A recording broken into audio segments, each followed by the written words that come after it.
नरम फ़िज़ा की करवटें दिल को दुखा के रह गईं, ठंडी हवाएं भी तेरी याद दिला के रह गईं। शाम भी थी धुआं धुआं, हुस्न भी था उदास उदास, दिल को कई कहानियाँ याद सी आके रह गईं। पिछले 2 दिन से आप तमाम लोग देख रहे हैं कि सोशल मीडिया पर एक शख्स को बहुत शिद्दत के साथ याद किया जा रहा है, ख़ास तौर से ख़ित्ताए पीर पंजाल में।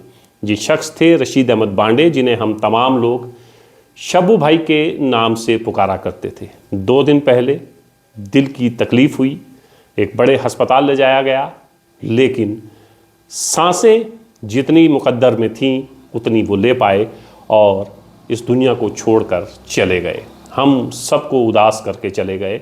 2 दिन से तमाम लोग अपने तजुर्बात जो शब्बू भाई के साथ उन्होंने गुजारे हैं या जिस तरह उन्होंने शब्बू भाई को पाया, वो चीज़ें शेयर की जा रही हैं और बता रहे हैं लोग कि एक हमदर्द शख्स इस दुनिया से चला गया, जो शख्स हर एक की दुख और तकलीफ़ को देखकर तड़प जाता था, वो हमें छोड़कर चला गया।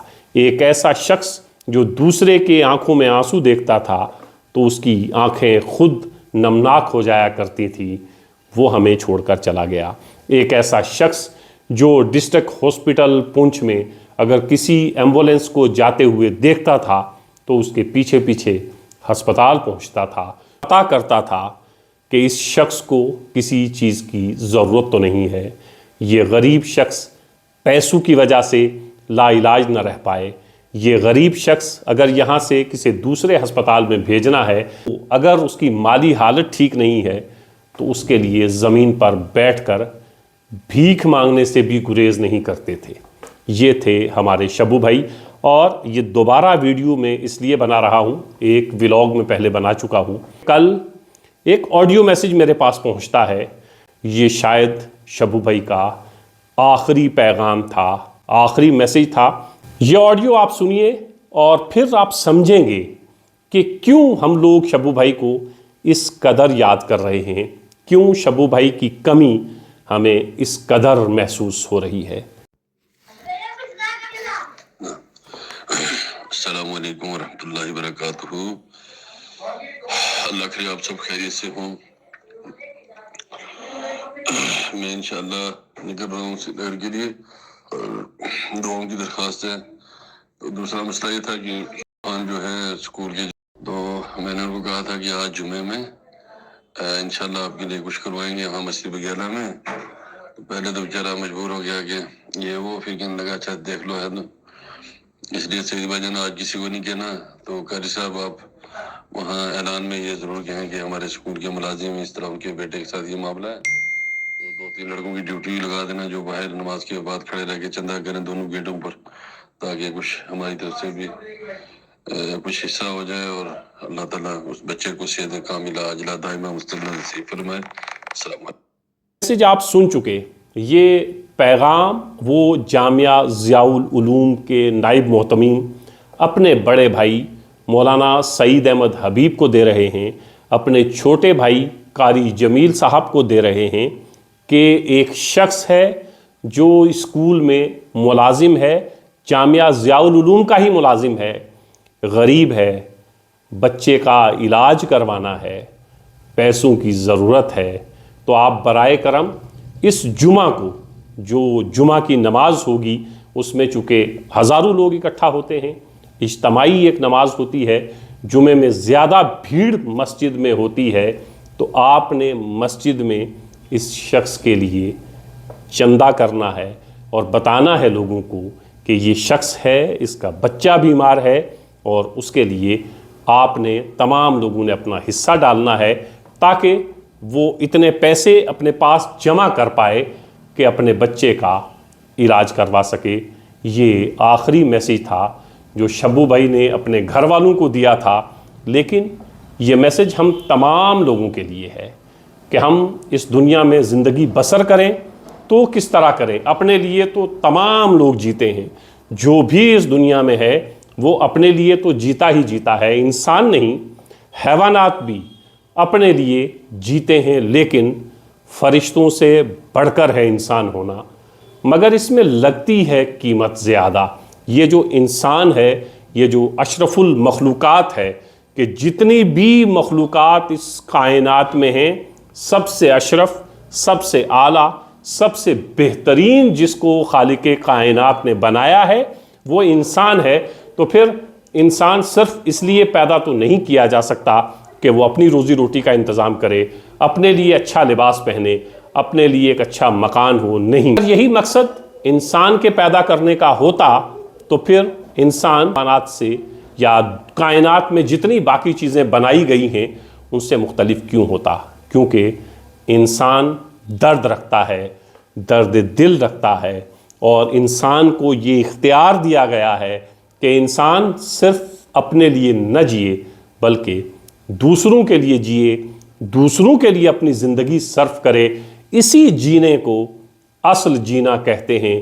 شبو بھائی نے جس طرح کی زندگی گزاری، جاتے جاتے اپنی موت سے 2 دن پہلے جو اپنا آخری وائس میسج کیا، اس میں ایک بڑا پیغام ہم سب کے لیے تھا کہ ہمارے دل میں دوسروں کے لیے درد ہونا چاہیے۔ دوسرا اگر آپ کے سامنے پریشان ہے، دوسرا اگر آپ کے سامنے تڑپ رہا ہے، تو وہ تڑپ آپ کے دل میں بھی پیدا ہونی چاہیے۔ اسی لیے خطہ پیر پنجال، پورا جموں کشمیر بلکہ ہندوستان بھر سے یہ میسیجز تعزیت کے پہنچ رہے ہیں مولانا غلام قادر صاحب کی فیملی کو، لیکن خاص طور سے پونچھ نے ایک بہت بڑا ہمدرد شخص کھویا ہے۔ اس خلا کو کوئی پر نہیں کر سکتا ہے، لیکن ہم اور آپ تمام لوگ مل کر یہ کوشش کر سکتے ہیں کہ ہم شبو بھائی کے نقش قدم پر چلیں اور کوشش کریں کہ جو شبو بھائی اپنی پوری زندگی میں کرتے رہے ہیں اس کا کچھ حصہ ہم اپنی زندگی میں لائیں، اور دوسروں کے لیے جینے کا ہنر، دوسروں کے لیے جینے کا فن اگر آپ نے سیکھنا ہے تو یہ ایک مختصر سا جو آڈیو میں نے آپ کو سنایا ہے، اس سے ہم سیکھ سکتے ہیں کہ ہمیں دوسروں کا خیال رکھنا ہے، اپنے آس پاس کے لوگوں کا خیال رکھنا ہے۔ کوئی پریشان حال ہے تو پھر دیر نہیں لگانی ہے، آپ نے کوشش کرنی ہے کہ آپ اس کی پریشانی کو دور کرنے میں جو کچھ کر سکتے ہیں وہ کریں۔ تو زندگی جینے کا طریقہ، زندگی جینے کا سلیقہ، زندگی جینے کا ڈھب شبو بھائی ہمیں سکھا گئے ہیں۔ جن لوگوں کا ان سے رابطہ رہا ہے، جن لوگوں کی انہوں نے مدد کی ہے، وہ 2 دن سے، پچھلے 2 دن سے ہم لوگ دیکھ رہے ہیں کہ کس طرح غمگین ہیں اور کس طرح اپنے درد کا اظہار کر رہے ہیں۔ لیکن جن لوگوں کا واسطہ شبو بھائی سے نہیں پڑا، وہ اس آڈیو کو سن لیں کہ ایک شخص اپنے اندر کتنا درد رکھتا ہے کہ ایک اسکول کا ملازم ہے، وہ پریشان ہے، شبو بھائی نے سری نگر نکلنا ہے، لیکن جانے سے پہلے وہ کہہ رہے ہیں آج جمعہ ہے، جمعے کی نماز کے وقت یہ اعلان کریے کہ تمام لوگ اس پریشان حال شخص کی مدد کریں تاکہ یہ اپنے بچے کا علاج کروا سکے۔ یہی زندگی کا سب سے بڑا مقصد ہے، اور یہی زندگی جینے کا طریقہ اور ڈھب ہے، اور یہی میسج شبو بھائی جنہوں نے اپنی پوری زندگی لوگوں کی پریشانیوں کو دور کرنے میں گزاری، لوگوں کی مدد کرنے میں گزاری، جاتے جاتے بھی ہمیں یہ بہت بڑا پیغام دے گئے ہیں۔ اب ہمیں کوشش کرنی ہے کہ اگر ہمارے آس پاس میں کوئی پریشان ہے تو کوشش کریے اس کی پریشانی کو دور کریے۔ آپ کی ذرا سی کوشش کسی کی زندگی بچا سکتی ہے، اور ایسی کئی زندگیوں کے کام شبو بھائی آئے ہیں اور ہمیں ایک راستہ دکھا کر چلے گئے ہیں کہ ہمیں اگر زندگی بسر کرنی ہے تو صرف اپنے لیے نہیں، دوسروں کے لیے بسر کرنی ہے۔ زندگی کا اصل مقصد بھی یہی ہے کہ زندگی صرف آپ اپنے لیے نہ جئیں بلکہ دوسروں کے لیے جئیں۔ امید ہے شبو بھائی کے اس میسج کو ہم لوگ عام کریں گے اور اپنی زندگی میں اپنانے کی کوشش بھی کریں گے۔